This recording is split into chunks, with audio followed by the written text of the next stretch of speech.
Kilo-kilong shabu natagpuan ng ilang mangingisda sa dagat na bahagi ng Santa Maria, Ilocos Sur. Naritong report.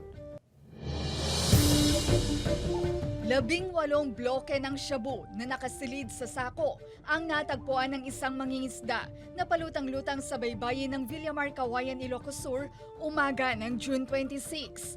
Inuwi niya ito sa bayan ng Santa Maria at inireport sa pulisya. Ayon sa PNP, inakala raw ng mangingisda na basura ang laman ng sako.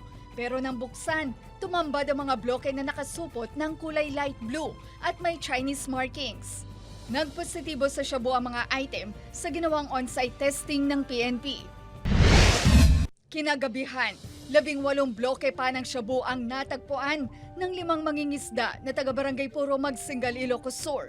Pinulot daw nila ang mga ito sa dagat mula sa punit na sako sa layong 42 nautical miles sa baybayin ng Ilocos Norte. Agad din nila itong inireport sa pulis.